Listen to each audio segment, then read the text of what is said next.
Good morning, everyone. Sorry, obviously a little confused already. Force of habit for exec meetings. Welcome to this reconvened meeting of the executive following the adjourned meeting held on the 1st of July 2025. My name is Councillor Paul Follows, leader of the council and chair of this meeting of the executive. The meeting is being held in the council chamber at the Berries in Godalming and is being webcast live.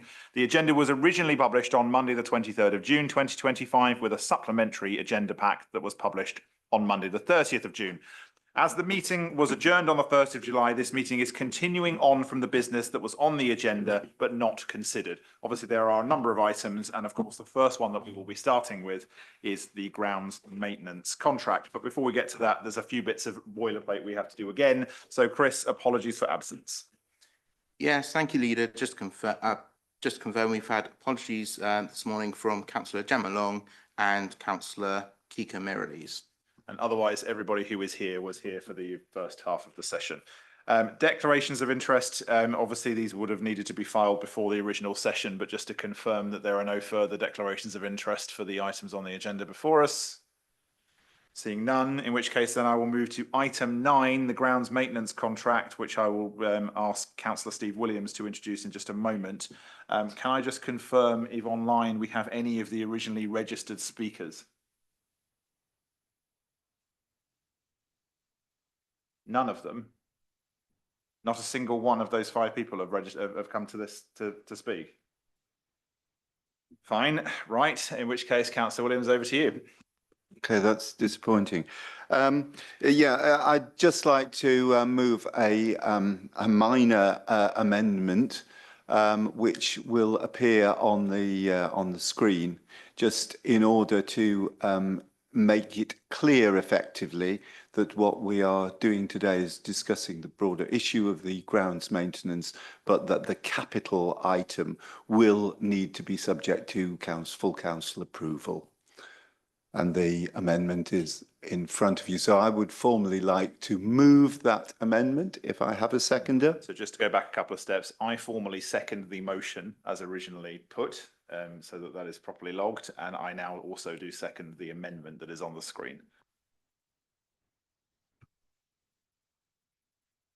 Okay, anybody want to just comment on the amendment before we move any further? I mean, effectively, let's just make sure that the bits that are executive authority and council authority are properly defined, and a few other bits are reordered so that they actually make logical sense following on from each other as they need to. Okay, in which case the now amended motion becomes the substantive, and Councillor Williams, if you'd like to continue to introduce this one. Okay, thank you very much. Obviously, this is coming to executive again, and following the unprecedented step of rescinding the officer report presented to full council on the 25th of March, after a detailed review of the service and its financial implications, I am very pleased today to at last bring to the executive this morning a revised and more robust proposal, one that has been presented to councillors at a briefing by key officers and which has gone through a process of overview and scrutiny.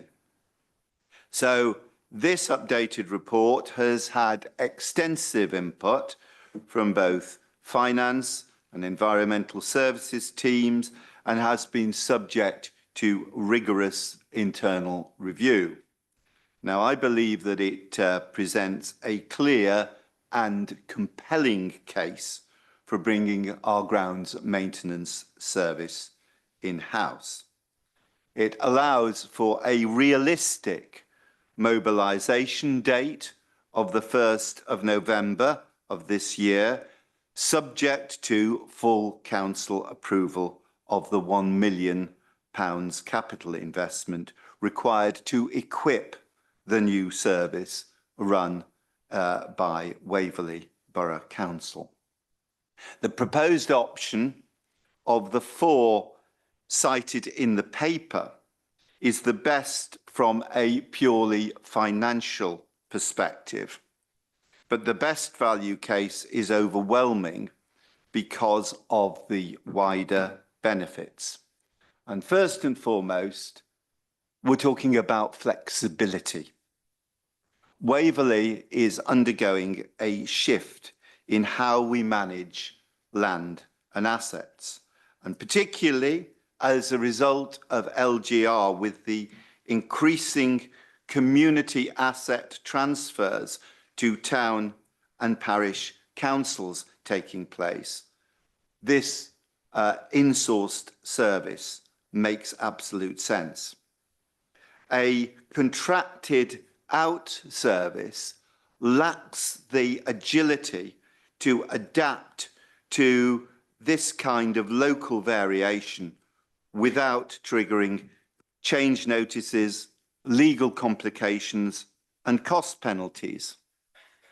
Now, an in-house team gives us the flexibility to reconfigure those services and design new operating arrangements in partnership with other local councils quickly and without friction. So this is particularly important as we anticipate those structural changes in local government. As I say, a shadow unitary authority will be in place next May, and it will be fully operational according to the LGR plans in 2027.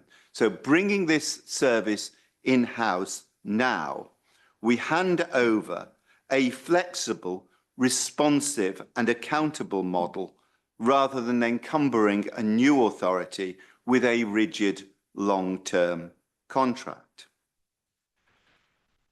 But this proposal also supports our real commitment to improving biodiversity and carbon reduction. Grounds maintenance is a highly visible service, but it's also a carbon emitting one. An in-house service gives us the opportunity to control our own fleet, progressively decarbonise vehicles and equipment, and embed diversity and sustainability directly into service design. And that includes reducing herbicide use, planting for pollinators, and introducing more sustainable horticultural practices, practices that are harder to specify, monitor, and evolve under outsourced arrangements. And, you know, I've omitted so far any reference to the benefits that accrue to the labour force operating under more favourable conditions of service. I've omitted reference to the greater efficiency and speed of response to the many day-to-day issues which a more directly managed service provides. So while the paper does show that insourcing is, in the way that we are proposing, is more cost effective over the medium term, showing net savings within the life of the assets acquired, as we see in Table 2 and in Appendix 1, this decision isn't just about pounds and pence. Best value means getting the best outcomes for residents by weighing cost alongside service quality, environmental benefit, and community responsiveness. So this is about delivering a service that works now, but is also future-proofed, a service that reflects our priorities, adapts to change, and helps to lay the groundwork for better local government. And that, therefore, I commend this report to Executive. Thank you. Thank you very much, Steve. There's a couple of things I'm going to say on this before I actually ask a couple of questions of clarity, because there are things that I assumed that a number of members were going to come and say here today. And I had also previously assumed that ONS would ask, but did not. So just as we did with SIL, where ONS have not done their scrutiny job, I will attempt to do some of that for them. But before I do that, just in terms of why this is a good thing. I mean, Councillor Williams has outlined the many, many reasons why this is a good thing. But ultimately, in the LGR universe we're in, I think there's some other things we have to make sure we've argued. And the easiest one of which to do so is grass will carry on growing. When we're a new unitary, the grass in Farnham or in Godalming or in Hazelmere or in Cranley and in all points in between will keep growing. And unless the unitary authority gains a particularly supernatural power to stop that, they're going to have to cut it everywhere still. So whilst Waverley might not benefit forever and ever and ever, because Waverley won't be here, the people of what we currently call Waverley still will do long into the future, because the grass will be cut and all of the other things will be done with this kit that will need to be done. The other point, as Councillor Williams alluded to, is that almost all parts of either variation of the unitary model will involve areas that have in-house teams. In fact, the only one that doesn't has a very good reason why it doesn't. So if we look at the small west under the 3 unitary model, that contains Woking, Guildford, Surrey Heath and Waverley. Everybody in that pattern except for Woking have an in-house service. And if you then expand it to the Grand West, that includes Spelthorne and Runnymede, both of those also have an in-house service. Woking, of course, does not have an in-house service because of their basic bankruptcy and their issues over their finances, which means they can't undertake a scheme like this in the way that anybody else is doing it. So that is why they are in that position. And of course, Woking will be part of the new unitary, which will then have either 3/4 or 5/6 of its previous territory having in-house grounds maintenance. So I'm sure they will probably look at it in a quite sensible and reasonable way at the time when they have the power and the money to do so. Certainly, I'm sure most of the people I know who might be involved in that would take that approach. The other thing that is much more relevant to here as well is, as we are intending to at least explore, if not actually undertake, some land transfers between towns and parishes as part of LGR, and between us and Waverley and the towns and parishes, having some level of flexibility on the contract is extremely important.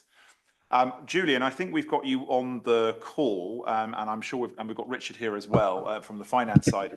There are 2 issues that were bubbling up since ONS that well, 2.5 that I'd like to just cover with you. In the first instance, can I just say thank you for your work and Candice's work and various other people's work in getting this report into the proper state that it can come back to exec and eventually to council. It is obviously a marked improvement both in its substance and its robust nature than the previous one, and I don't foresee the same sorts of issues that we had before. And I do just want to say a couple of other bits. So you did do what I think council asked you to do, which was properly engage with Crinkles. And in one instance, you of course had a reply back from Crinkles that meant that you needed to revise some figures. And I think had you not done that, you'd have been critiqued by councillors on the other hand for not engaging with Crinkles. And so, from my opinion, you did exactly the right thing. But what that has done is modified how the finances were presented and a few other issues. So my 2 direct questions that between you, could you just comment on? There have been a number of suggestions from councillors that we're not comparing apples with apples when it comes to things such as 7 and 5 years. If you could comment on that. And secondly, could you also just comment on the depreciation factor, and particular any rules and other elements from organisations like SIPFA that weigh into that particular discussion? I think if we can deal with both of those, the rest of the discussion between members and between ONS and various other entities has been on I would say, a more ideological basis as whether it's an appropriate thing to do this conceptually or not. The 2 questions I've just asked are the only genuine financial points that I've seen raised during this last cycle. So I'll leave that between the 2 of you who feels best to answer. If I might come in, leader, on the first one of those, and I'll let Richard comment on depreciation, as I'm definitely not as technically qualified to comment on that as I could.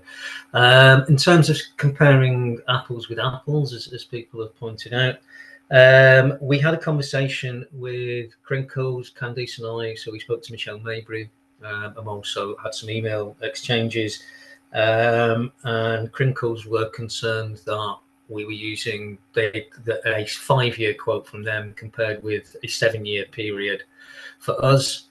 We agreed, therefore, to revise the table itself and the comparison just before they went to overview and scrutiny to show 5 years costs for both ourselves and 5 years costs for Crinkles, for the Crinkles option that included full replacement of all of the assets, full capital replacement of all of the assets. our 5 years also covers our costs of that, because the £1 million is up front, so that covers that 5 years as well. So essentially what we are showing is a 5-year cost against a 5-year cost.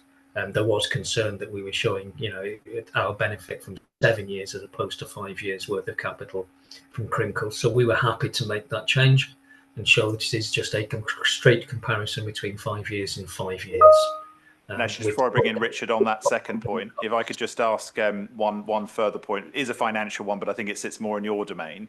The number of £1 million is a very round number, and I always jump when I see round numbers. Could you just talk about the contingency element of this and how that factors in, just so that we are absolutely crystal clear as to how you came to that number?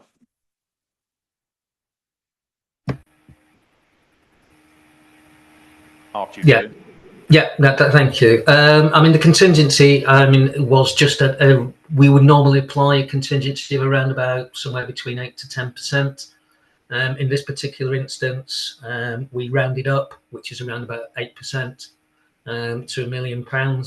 I agree, it does look, a round number always does look suspicious, but in this particular case, it's just purely to enable us to have some contingency on as the market costs will change. We have obviously done our research and looked at the market costs and looked at the market. So we believe we're absolutely in the right ballpark with the figures we've put, but it is worth having some contingency for different bits of kit and trying to buy them at different times. And we've also got some contingency over timing of purchases as well, as it is the low season. So that doesn't mean we have to have everything in place for the 1st of November and therefore pay over the odds for some stuff. Actually, before I bring in Richard, there was one other one that did come up over the course of the discussion. In terms of the 2ping over of employees from our current contractor over to the council, there was some supposition on one side of the fence that suggested that we might be in serious trouble if a large proportion or specific types of employees refused to 2p over. Now, obviously, that would imply, for that to happen and be a surprise to us, would be a surprise to me, because my assumption would be that as part of these discussions, you'd have been having conversations with Crinkles, and broadly, I agree with the point that Councillor Williams made, that the terms and conditions are actually probably better for an individual member of staff if they 2p over. Do you have any immediate concerns or would like to indicate any risks on the 2p process that you're aware of? I mean, there are always risks with any 2p process, but I think what we've done is our best to minimise those. I mean, we have the 2p information from Crinkles in advance. That's been shared with us. The employees know, hopefully, that this is going on. It's worth pointing out that a lot of the employees on this contract have been working on it for a long time. That predates Crinkles, and therefore have been through this before. But also shows that their longevity shows that they like working on here. It has a very low attrition rate, so we do believe that most of the team will be available to work on this contract. Clearly, one of the fallback positions for us, if a small number of people drop out, is we have a very good relationship with bringing in interim staff through our Guildford operation, so we have a good relationship with the interim providers to be able to bring people in at short notice, but we're hopeful that's not going to be necessary. Certainly, it's been my experience with the guys who do the Godalming sort of quadrant of the contract. They've been through at least one other 2p from the predecessor of Crinkles, and it might even have been 2 actually. So I mean, this is not an untested route by any stretch of the imagination. And bearing in mind LGR, 2p is something that if you don't know about it, you're probably going to know about it pretty soon anyway. So thank you for that, Julian. In a minute, I'll bring in other members, but if I can just cover the question to Richard. Richard. Yeah, before I come on to depreciation, just to say, both in terms of the capital side of things, but also on the revenue side, we have been prudent and built in some contingency, as is what we would normally do in any sort of financial analysis. So I think we're happy basically that can deal with any fluctuations around either of those costs. In terms of depreciation, in local authorities, it is different to the private sector. We do charge depreciation in the accounts so that people can see the true cost of services, but it is then reversed out of the books so that effectively there is no impact on the council taxpayers. It's one of those anomalies between public and private sectors where we try to be consistent to show the true cost of things, but actually in reality, it's not a real cost. hence the reason we exclude it from any analysis. And just to be clear, is that you excluding it from the analysis, or is there external regulations or guidance that says how we should do this? This is the SIP for Potential Code that explains exactly how we do these things. Do any other members of the exec have some questions for clarity? I don't even know which one was first there. I'm going to work across from the middle. So Liz. Thank you, Leader. Like you, I'm disappointed that the speakers haven't come here today because they've had an opportunity to obviously ask questions, present their case and find out more on behalf of their own residents. We have, as you said, had a briefing for all councillors, so they have had the opportunity to ask officers and the executive an opportunity to ask questions at any time. You know, it's a shame if all this is just brought up in full council for an opportunity to perhaps grandstand. Anyway, if I get back to the unitary authorities, and there may be some queries about this being premature, but I would refute that because, you know, the unitary authority will have an extremely busy timeline. They'll be dealing with issues like adult social care, children's services, special educational needs. And I think grounds maintenance will be one of the services that may slip very far down the list for alignment. And as you said, Woking in any iteration of the unitaries will be in our unitary authority, and you know they have a different arrangement at the moment which may need to work its way out before any alignment is made. So we are looking at the best interests of our residents at this particular time, and a decision needs to be made now. Rolling this over and just ignoring this will just cause additional costs to our residents, and they won't get the service and the benefits that Councillor Williams has clearly outlined. And we have to think of what is beneficial for our residents, not what's beneficial for the local government reorganisation, to be honest, which, as I said, looking at the alignment of other unitary authorities on contracts does take some considerable amount of time. So we can't kick this down the road. We need to make a decision now. This is clearly in the best interests of our residents, and also it will protect our green spaces as well. So I'm fully supportive of this. Thank you. There's also an element of places where the county and others haven't covered it, having the flexibility to also adapt to that. I mean, certainly speaking as a Godalming Town Councillor as well, where since we've had our own in-house grounds maintenance team, where the county has sometimes failed to do their job, we have had to step in, and you know that's not an ideal scenario to be in, but at the end of the day residents don't care who does it as long as it's done, and I'm broadly of that opinion myself. Right, Mark. Thank you, Leader. Actually, I think most of everything I said has already been said. We have two duties. We have best value and we have continuous improvement. This decision will tick both of those boxes. And like everybody else, I'm astonished that even those people who had registered to speak on this, who have had plenty to say in prior meetings in front of the press and elsewhere on social media, haven't even bothered to show up. And I think that's a great shame. Just to be clear for everybody who might be watching this or referring to it in the press at a later date, I was quite prepared to do the grounds maintenance item at the end of the session on Tuesday. Every single one of the registered speakers departed the debate at the point that the still item concluded and did not return after the short adjournment for a comfort break. I wrote to all of those members who had registered to speak on grounds maintenance and let them know that I would be moving it as the first item this morning, and that I appreciate because of the change of time that some of them might not be able to make it.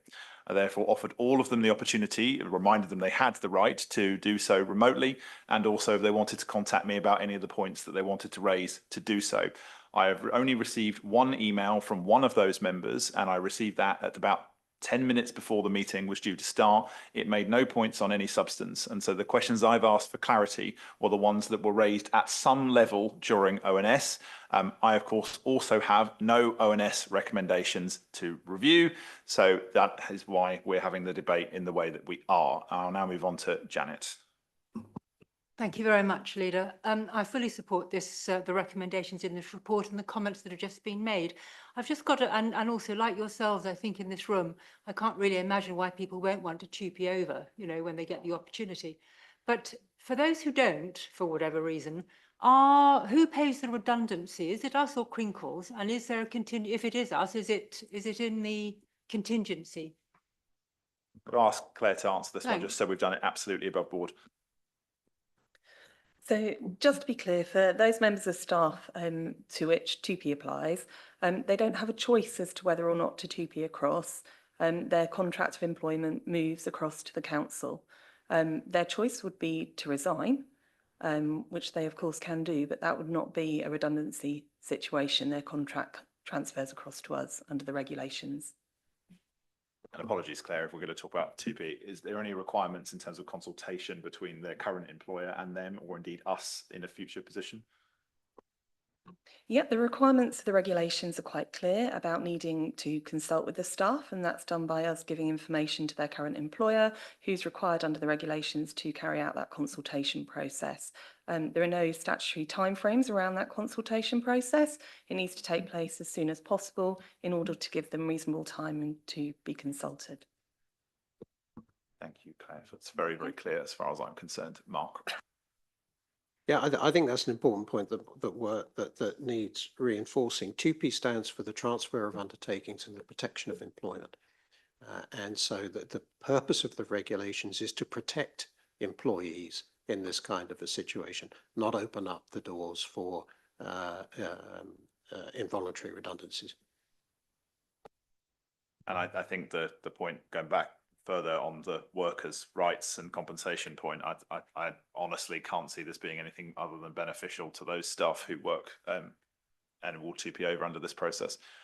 Any further speakers on this? Otherwise, I will bring it to the amended recommendations. Can I just, Steve? Yeah. Yeah, really, just to say that the 2P regulations, and I've had personal experience of the 2P regulations, are actually designed when workers move from favourable to less favourable conditions of employment, and I don't believe that would be the case in this particular instance.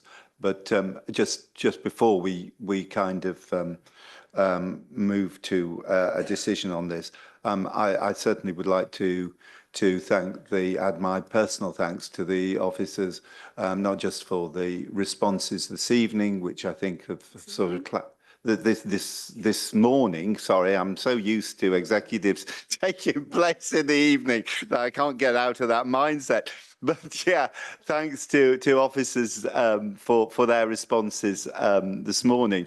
And also for the huge amount of work that has been put into actually producing what is now a very robust and very clear report on this issue, which poses all the options, and I think quite rightly concludes that moving this service in-house is actually a very important step that we can take as we are moving forward into a process of LGR. Thank you very much, Steve. Could we just put the amended recommendations back on the screen for clarity? And when you do get a sec, 214 as it's currently stated. I know it's absolutely fine to leave it that way, but could we change it to 212 just so that it doesn't give the impression that there are missing recommendations to anybody reading it outside? Okay, can I have all those in favour of the amended recommendations? Thank you very much. That is unanimous. Right, moving then on to the HRA repairs policy, which I believe is with Councillor Paul Rivers, and your seconder will be me after you, Paul. Well, thank you for seconding it, Paul. It's a big year for housing. We've had our regulator of social housing's review, which gave us a C2, which is a launching pad for us to be C1 next time round. And we have AWAB's law on emergencies coming up later this year. All of those point towards the need for a good repairs policy, and this is a good repairs policy. Its intention is to ensure that all repair and maintenance activities result in the maintenance of safe and high quality homes by aligning with regulator of social housing's community standards, and in particular the safety and quality standard, which was published on the 1st of April, an auspicious day last year, perhaps, or perhaps not. And this mandates that we as landlords must provide safe and high quality homes for our tenants. There are 5 bits of this, all of which are involved in our policy, its processes and procedures. I will take us through it because it leads on to a couple of things later on in our agenda. The required outcome of the quality standard, there are 5 of them. One is stock quality, which leads on to stock condition survey later on. This is that we must have an accurate, up-to-date and evidenced understanding of the condition of our homes that reliably informs the provision of good quality, well-maintained and safe homes for our tenants. They must be decent. Decency must ensure that tenants' homes meet the standards set out in Section 5, as you will all know, I'm sure, of the government's Decent Home Guidance that came out 20 years ago. In other words, we must continue to maintain tenants' homes to at least this standard unless the regulator exempts us, and I don't think they would exempt us. Health and safety, we must take all reasonable steps to ensure the health and safety of our tenants in their homes and associated communal areas. This points us to the electrical review, the EICR contract that's coming up later too. And good old repairs, maintenance and planned improvements. We must provide an effective, efficient and timely repairs, maintenance and planned improvement service for tenants' homes and communal areas for which we are responsible. And lastly, of course, there is adaptations, always a challenging area, but we must assist tenants seeking housing adaptations to access appropriate services and to do those in a timely manner. Now, when this repair policy came before the LSAB, it was recommended that we should state explicitly in the policy that the health and vulnerabilities of the household will be considered when assessing priority of repairs. In other words, as the Housing Ombudsman referred it some time ago to, know your tenant. And this has been included in section 8.4. Now, I mentioned AWAB's law coming in the end of October. This law and our policy incorporates the approach to that, plugs a gap in the legislation that is in the Decent Home Standard, and that basically says that we must clearly mandate repair times for hazards. I mentioned the key provisions now. If we become aware of a matter or circumstance in one of our homes, one of our tenants' homes, that may be a hazard within the scope of the law, we must investigate it within 10 working days to ascertain if it is a hazard. Now, AWAB's law says it must be in that specific time frame. We must address emergency hazards, including damp and mold, within 24 hours. Again, it's a matter of understanding our tenants and their health, and in particular to ensure their safety. Given all of this background to our new repairs policy, and of course our housing department's commitment to it, I am happy to propose to the executive that we accept this repair policy, its processes and procedures, and to deliver a legal, safe and excellent service. Thank you, Leader. Thank you very much indeed, Paul. That's very, very clear as far as I'm concerned. And thank you to Annalisa and all of the officers who've worked on putting this forward and making sure our houses are safe and clean and as good as possible is, I think, probably our highest duty, frankly, within this council. So again, I've got no ONS recommendations to discuss on this item. Can I ask if there's any other members who wish to speak on it? Liz? Thank you. I just wanted to say that I very much welcome this new policy. It's really clearly states our expectations of what we expect from our housing repairs. And also going forward for local government reorganisation, it sets a clear line in the sand as well as to what we expect for our tenants.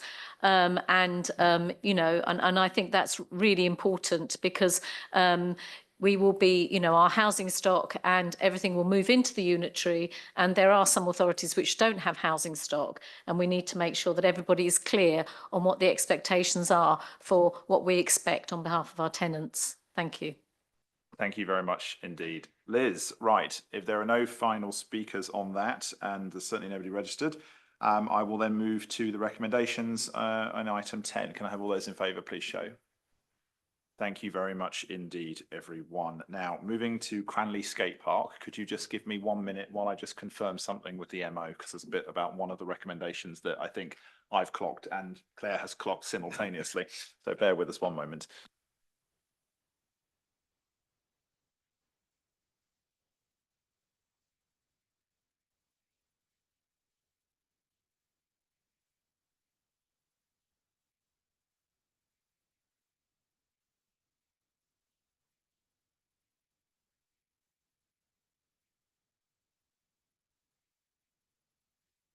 So now moving on to item 11, Cranley Skate Park, and I'll ask Liz if you want to introduce that in the absence of Kika. I will have to ask for a small procedural amendment to a couple of bits of this, but it doesn't actually impact the substance. So if you want to talk about that, then I'll come to the amendment in a moment.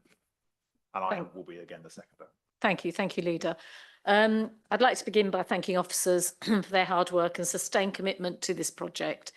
Their efforts have brought us closer to delivering a much needed addition to Cranley's recreational facilities at a time of continued local growth and development.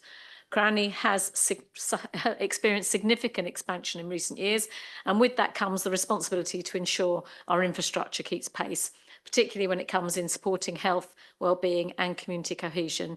This new skate park represents a timely and thoughtful response to those evolving needs. Funded through both the ring-fence Section 106 contributions and Community Infrastructure Levy, as we know as SIL, this project highlights how strategic investment underpinned by this administration's corporate strategy and proactive approach is now delivering real visible benefits to our communities. And as I mentioned in the previous half of this meeting, you know, we've seen 2 million allocated for secondary school places in Farnham, support for the new Cranley Leisure Centre, funding for improved walking routes, road schemes, local facilities, including a new pump track in Farnham, and a contribution towards the GP practice in Farnham. So these projects go beyond infrastructure. They reflect our commitment as well to improving quality of life across the borough. And turning back to the skate park, this is a long anticipated and very welcome development. The existing facility has clearly reached the end of its usable life, and this new project allows us to reimagine the new space, offering a far more versatile and inclusive facility suited to a wide range of users now and in the years ahead. While skate parks are often associated with children and young people, they are increasingly appealing to a broader demographic, including older users who have taken up the sport later in life. I know that for a fact because I've been told that by some of my residents. This makes the new skate park not just a recreational facility, but a shared community asset, accessible, inclusive and intergenerational. The development of the new leisure centre has also opened up new possibilities for enhanced recreational planning in Cranley, and this project forms part of that wider ambition to provide high quality, well-used public spaces. Officers have been instrumental in getting us to this point, working diligently over many months to bring this forward. Their efforts are now laying the groundwork for a new phase in Cranley's recreational landscape, and one that supports active lifestyles and community well-being. And as this project progresses, we will continue to engage closely with local stakeholders to ensure it remains community-led and responsive to the needs of Cranley's growing population. This is a positive step for the area and an example of how targeted investment guided by community priorities can lead to meaningful outcomes. And I hope this is supported by members. Thank you. Thank you very much, Liz. And this really is an excellent project. Going back to just that minor clarification in the recommendations, the bit that I clocked was that 2.1 should be an executive decision subject to council approving the budget or something of that kind of nature. And Claire obviously clocked that as well, but also 2.4 I think has a procurement rule matter that needs to be addressed as well. I think we can probably deal with that now. Yeah, in relation to recommendation 2.4, the delegation should be for the procurement and award and authority to enter into the contract in accordance with the contract procedure rules rather than the procurement procedure rules. Are we fine with 2.3 as well? Because that surely can be an executive decision, yeah? I believe 2.3 is in relation to the budget that's been provided above. So therefore that would follow, yeah.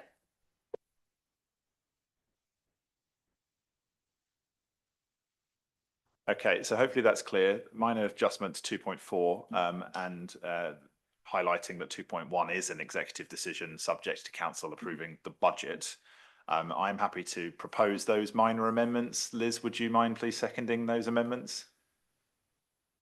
Happy to second. Thank but you. A bit confused about it. Sorry, Leader. So I think I'll just reiterate then that 2.1 is not executive recommending to council. It is in fact within our remit to make that determination. What it is subject to is the budget setting of the council. So we are able to take the substantive decision subject to council agreeing the budget, which is in their remit. In terms of the procurement rules, that's just needs tidying up in terms of making it accurate. Okay, anybody else want to speak on the substantive? Mark and then Steve. Yeah, I just like to reinforce that this is being funded by strategic SIL, whatever one thinks about it. This is the point where the SIL spending was approved by this council before the 31st of March this year. These funds were allocated. Yeah, they hadn't been spent, but they were allocated, and this is one very good example of how I'm going to be generous. I'm going to say misunderstandings can arise between SIL allocation and SIL spending. We do have SIL balances. We have Section 106 balances on our balance sheet. Just because they're on our balance sheet doesn't mean they haven't been allocated.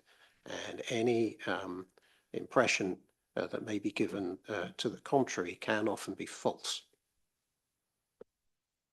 Thank you, Mark. And yes, there's quite a lot of money that SIL is spent on, isn't it? Lots of different projects in Waverley. And quite a lot.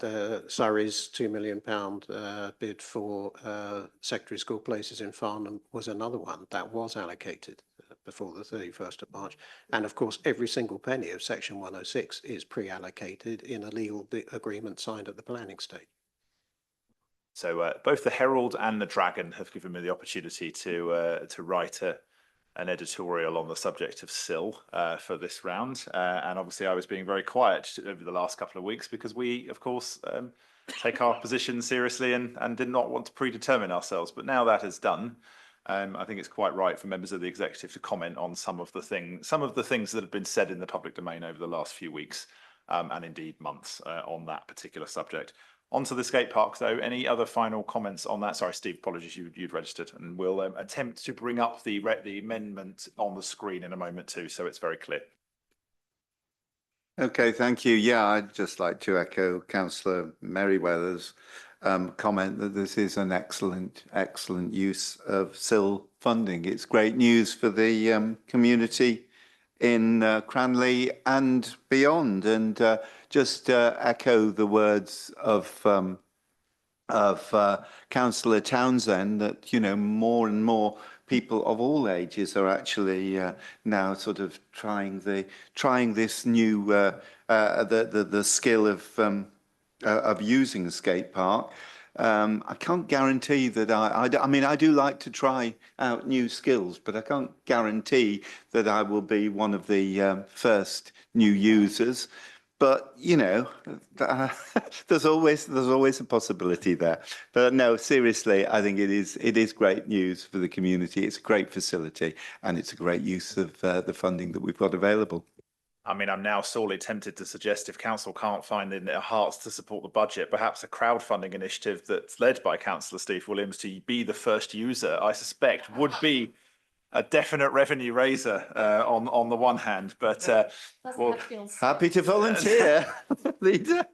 so tempted to put that into a formal recommendation, but alas, we'll try and keep to doing it properly.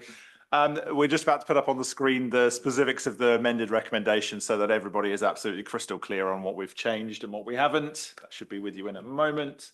Yep, there we are. Just take a moment to absorb that, make sure we're all comfortable.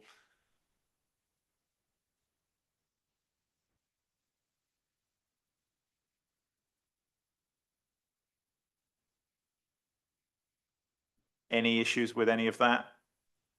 We're fine at this end of the table. Right, in which case then are the amended recommendations as displayed on the screen agreed? Would it please show? Thank you very much.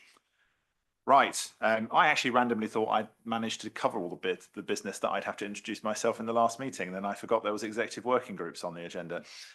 So now moving to item 15, the review of executive working groups. I'm happy to introduce the report and I'm sure somebody would like to second. Councillor Keel.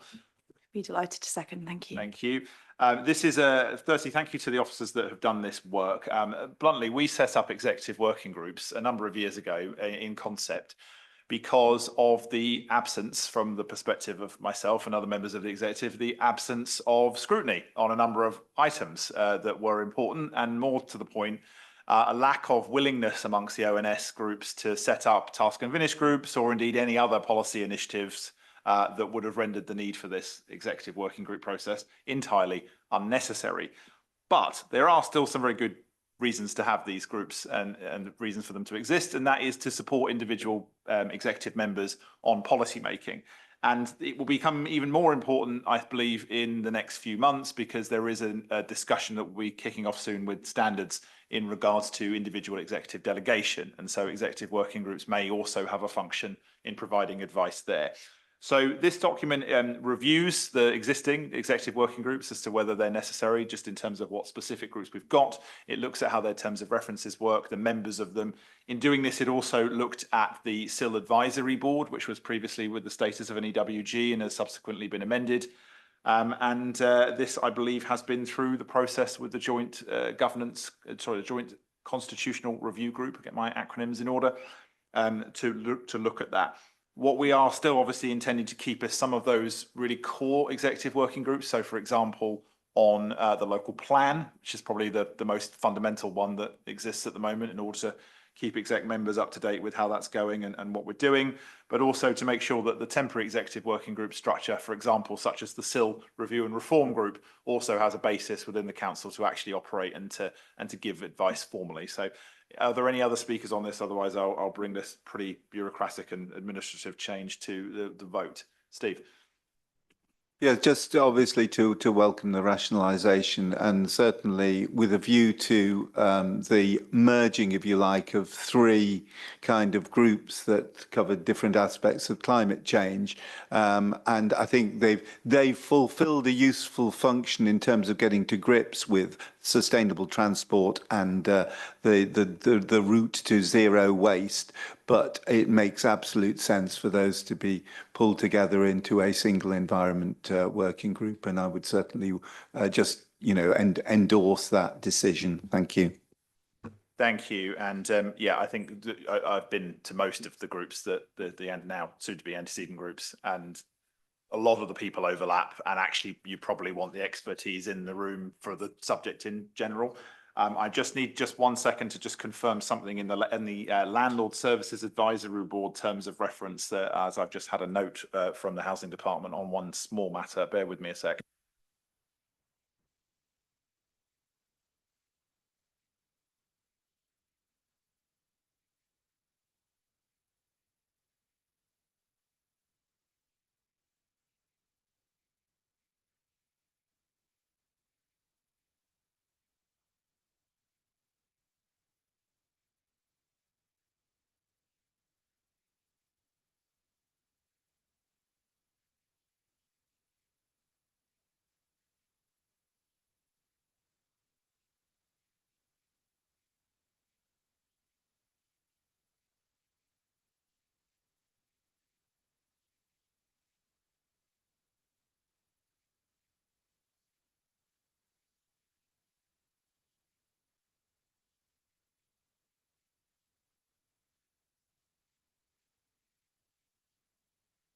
Okay, so first of all, as well as the recommendations, can I agree a minor delegation to officers to adjust the Landlord Services Advisory Board terms of reference to correct that the Charter for Social Housing Residents should be the regulator of social housing standards? It's a minor change which, if we can agree a delegation for officers to go and amend, the recommendation to do that is from the relevant AD in the background.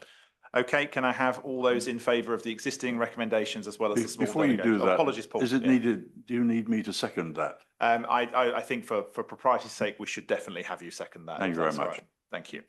Right, so can we have the original, all those in favour of the original recommendations as set out in the agenda item, plus the small delegation to allow that slight amendment to the LSAB terms of reference? Can I have all those in favour, please show?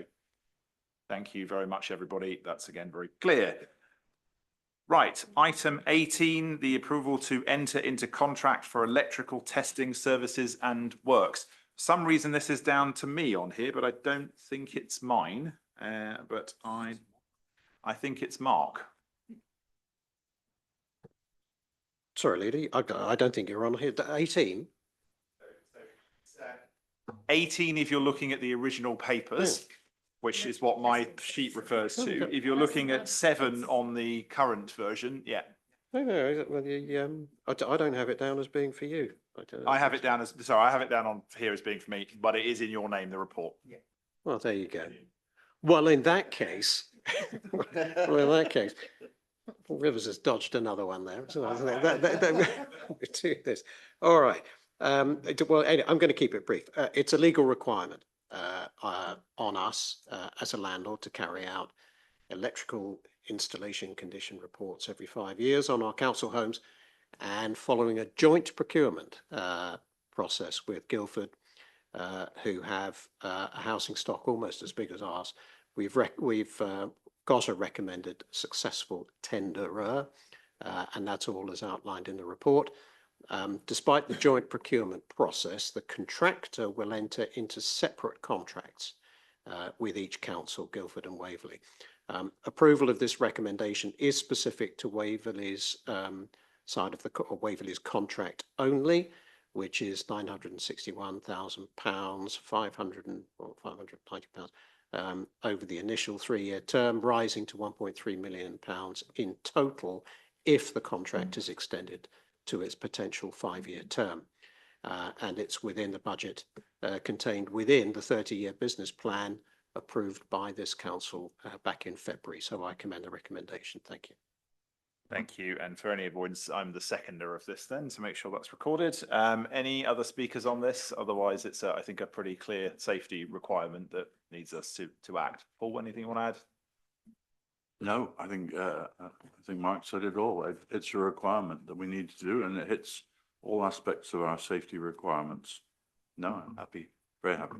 Thank you very much, Paul. In which case, can I have all those in favour of the recommendation 2.1? Thank you very much indeed. Right, then we go into the approval to enter into the contract for the HRA stock condition survey, which I think is also with Mark.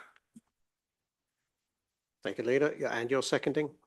Good. I am. Okay. Indeed, yeah. So condition surveys for our social housing stock collect vital data for our capital investment programs, and following again a joint procurement process with Guildford, who have, as I say, an housing stock almost as big as ours, we've a recommended successful tenderer for this as well, all as outlined again in the report.